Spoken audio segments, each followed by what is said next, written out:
Hello everyone, आज है 11 जनवरी और आज इस वीडियो में हम बात करने जा रहे हैं रेलवे की तीन कंपनियों के बारे में। आईआरएफसी 3% का फॉल दिखाया था।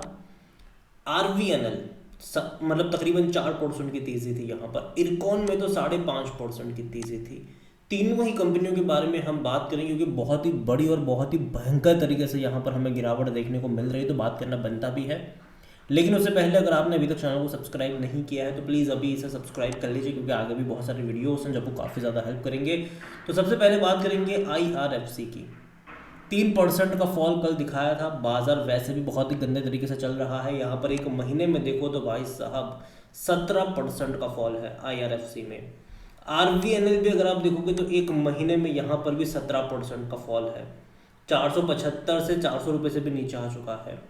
इरकॉन में भी अगर आप देखोगे तो एक महीने में 18% का फॉल जिसने दिखाया है।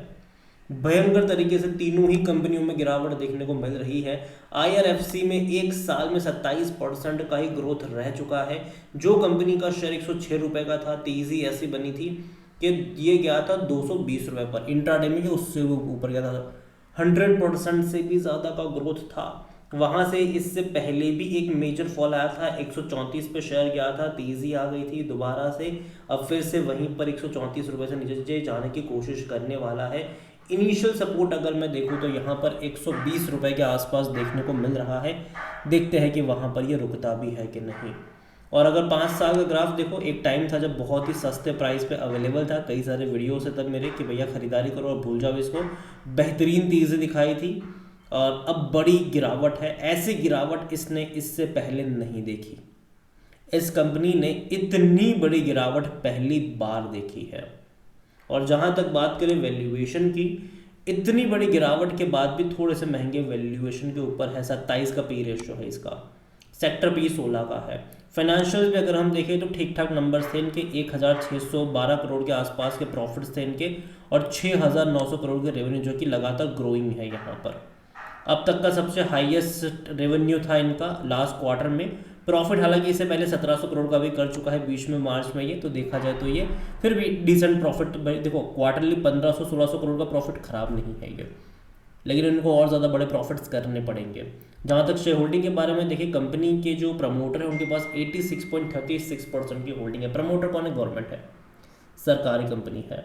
और सब यहाँ पर बिकवाली कर रहे थे। अगर आप देखोगे तो जून में 0.55% म्यूचुअल फंड कहाँ पर आए थे, सितंबर में 0.15। लेकिन जो गिरावट मेनली हमें देखने को मिली है वो भैया जून में तो देख मतलब सितंबर क्वार्टर में तो आई ही थी, लेकिन उसके अलावा अगर आप देखोगे तो दिसंबर क्वार्टर में और बड़ी गिरावट हमने देखी है। इतना ही नहीं, जनवरी का जो स्टार्ट है वो भी कुछ खास अच्छा नहीं रहा है। तो दिसंबर का शेयर होल्डिंग पैटर्न देखना रहेगा। यहाँ पर इंस्टीट्यूशन के पास देखो तो बहुत कम क्वांटिटी है, रिटेल बड़ी क्वांटिटी में यहाँ पर अब बैठ चुके हैं। और देखो कभी भी इस कंपनी का ओएफएस आ सकता है, क्योंकि सेबी का भी रूल है कि 75% से ज़्यादा का स्टेक कोई भी कंपनी ओन नहीं कर सकती है। तो कभी भी इसका ओएफएस आ सकता है और ओएफएस देखते हैं कब आता है। लेकिन अगेन डिस्काउंटेड प्राइस पर ही आने के चांसेस रहते हैं ऐसे टाइम पर। तो यहाँ पर मैं मानता हूँ कि आईआरएफसी को कंपनी अच्छी है तो होल्ड करो, लेकिन हाँ थोड़ा बहुत फॉल और यहाँ पर देखने को मिल सकता है। स्पेसिफिकली ओएफएस अगर आता है तो बीच में। इसके अलावा मार्केट की भी कंडीशन उतनी अच्छी नहीं है। बजट एक ऐसा अनाउंसमेंट होगा जहाँ पर इन कंपनियों को थोड़ा बहुत संभलने का मौका मिल सकता है, क्योंकि बजट में कोई ना कोई अनाउंसमेंट रेलवे को लेकर आपको देखने को मिल सकती है। और अगर ऐसा होता है तो आईआरएफसी हो गया, आरवीएनएल हो गया, इरकॉन हो गया, ऐसी कंपनियों को उस बजट के अनाउंसमेंट से फ़ायदा हो सकता है, ये मेरा मानना है, हो सकता है। और जहाँ तक बात करी जाए इस कंपनी में, देखो अगर मैं कहूँगा गिरावट आई है। इनिशियल सपोर्ट यहाँ पर अगर आप देखो तो 120 रुपये के आसपास है। उसके बाद जो नेक्स्ट सपोर्ट बनेगा वो 100 रुपये के आसपास आपको बनता हुआ नज़र आ सकता है। कंपनी ख़राब नहीं है, लेकिन जब तक स्टेबिलिटी बाजार में नहीं आती है, वेट एंड वॉच, सिंपल सी बात है। दूसरी कंपनी रेल विकास निगम, भयंकर तरीके से गिरावट यहाँ पर भी आई है। एक ही झटके में बड़ी तेज़ी आई थी। यहाँ पर देखिए 200 रुपये से भी नीचे शेयर ट्रेड करा था और ऐसी तेज़ी बनी कि 600 रुपये से भी ऊपर चला गया। और उसके बाद जो गिरावट शुरू हुई है वो लगातार गिरा है। ये 400 रुपये का जो सपोर्ट लेवल था अब वो भी टूट चुका है यहाँ पर। नेक्स्ट सपोर्ट लेवल अगर हम बात करने जाए इस कंपनी में तो अब वो और नीचे की तरफ आपको देखने को मिल सकता है, वो 350 रुपये का है। देखते हैं कि वहाँ पर ये रुकता है कि नहीं। और जहाँ तक वैल्यूएशन के बारे में अगर हम देखें तो बहुत अभी भी महंगा है, 60 का पी है इसका अभी भी। सबसे महंगे वैल्यूएशन के ऊपर अगर आप देखोगे पीएसयूज में, रेलवे में, तो यही बैठा है। फाइनेंशियल्स भी अगर आप देखो तो नंबर्स उतने ज़्यादा ग्रोइंग नहीं है। लास्ट क्वार्टर में नंबर था, जो प्रॉफिट था वो 285 करोड़ का प्रॉफिट था, जबकि इससे पहले के क्वार्टर में कंपनी 475 360 करोड़ तक के प्रॉफिट कर चुकी है। तो नंबर्स पिछले 2 क्वार्टर में उतने अच्छे नहीं आए हैं। रेवेन्यू वाइज भी कुछ खास अच्छा प्रॉफिट मतलब रेवेन्यू गेन नहीं करा था इन्होंने। शेयर होल्डिंग के बारे में अगर हम बात करें, प्रमोटर की होल्डिंग 72.84% की है। प्रमोटर कौन है? गवर्नमेंट है। यहाँ पर इंस्टीट्यूशन अच्छी क्वांटिटी में है। म्यूचुअल फंड हालांकि कम है, 0.21 है, लेकिन डोमेस्टिक और एफआईज बड़ी क्वांटिटी में खरीदारी करके यहाँ पर बैठे हुए हैं। डोमेस्टिक में एलआईसी बहुत बड़ा होल्डर यहाँ पर है इस कंपनी में। रिटेल के पास भी तकरीबन 13.64% का स्टेक है, और अदर पार्टीज 2.14% का जो स्टेक है वो यहाँ पर लेकर बैठे हुए हैं। ओवरऑल रेल विकास निगम को लेकर मैं सिंपल, मेरी कमेंट्री वही रहेगी, स्टेबिलिटी का इंतजार करिए। बजट में कुछ अच्छा अनाउंसमेंट आती है कि नहीं उसका इंतजार करिए। जल्दबाजी करने का यहाँ पर कोई तुक नहीं बनता है इस कंपनियों में। हालांकि मेजर फॉल यहाँ पर डेफिनेटली दिखाया है, 630 640 रुपये से गिर कर ये शेयर नीचे आया है। कहीं ना कहीं जो नेक्स्ट सपोर्ट लेवल है इसका वो 350 रुपये के आसपास देखने को मिल रहा है। देखते हैं कि वहाँ पर ये रुकता भी है कि नहीं। वेट एंड वॉच अगेन मैं कहूँगा, क्योंकि जिस तरीके से अभी भी आप देखोगे तो आज तो इंडियन बाजार बंद है, लेकिन अमेरिकी बाजारों में आज भी भयंकर गिरावट देखने को मिल रही है। तो दिक्कतें है, ओवरऑल दिक्कत है बाजार में।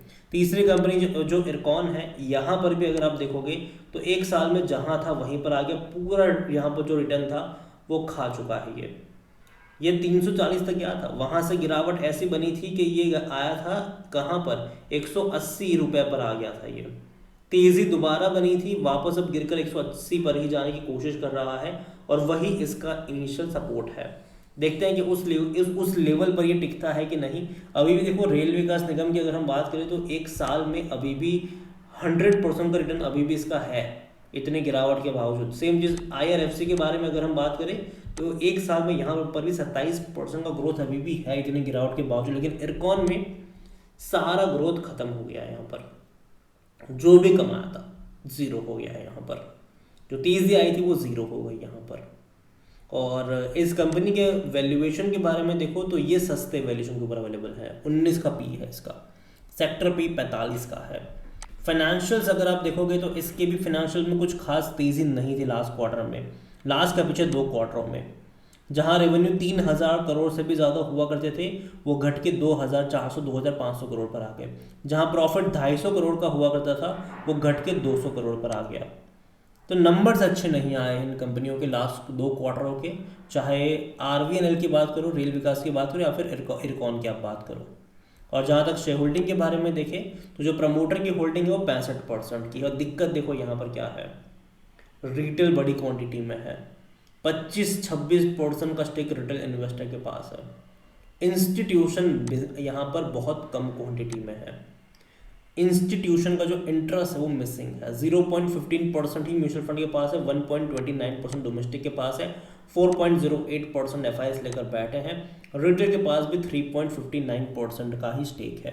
ओवरऑल देखो तीनों ही कंपनी को लेकर मैं एक ही चीज़ कहूँगी, देखो बाजार जो है वो अभी के लिहाज से अगर मैं देखूँ तो मुझे उतने अच्छे मूड में नहीं लग रहा है। और मैंने पहले भी कहा था कि जो खरीदारी के मौके होंगे वो फरवरी लास्ट वीक में होंगे या मार्च फर्स्ट वीक में बाय ऑन डिप्स का मौका बनेगा, ना कि उससे पहले मैं पहले वो भी बोल चुका हूँ कि 1 हफ्ता अगर तेज़ी है तो 1 हफ्ता गिरावट रहेगी। जैसे कि लास्ट हफ्ता गिरावट, मतलब ये हफ्ता भयंकर गिरावट रही, उससे पहले के हफ्ते में तेज़ी थी। अगला हफ्ता शायद आपको थोड़ी बहुत तेज़ी गिरावट का कॉम्बो देखने को मिल जाए, तो अप्स एंड डाउन्स होगा। लेकिन बाजार में कोई बहुत बड़ी इमीडिएट बेसिस में तेज़ी अभी के लिए एक्सपेक्ट नहीं कर रहा हूँ। तेज़ी जनरली मैं एक्सपेक्ट करूँगा अप्रैल से मैं तेज़ी एक्सपेक्ट कर रहा हूँ बाज़ारों में। तब तक बाज़ार जो है वो अच्छी अपॉर्चुनिटीज आपको ज़रूर देगा खरीदारी के, तो नज़र ज़रूर रखिएगा। और बाय ऑन डिप्स के मौके फरवरी एंड से आपके लिए बनते नज़र आ सकते हैं। अगेन नहीं, मेरा पर्सनल ओपिनियन है, कोई भी इन्वेस्टमेंट एडवाइस नहीं। वीडियो को यहीं पे एंड करता हूँ। पसंद आया हो तो लाइक करें, शेयर करें, चैनल अगर पहले बार तो प्लीज़ सब्सक्राइब करें। और IRFC, RVNL या फिर इरकॉन, तीनों में से कौन सी कंपनी आपको पसंद है वो भी आप मुझे कमेंट में लिख के बता सकते हैं। Thank you.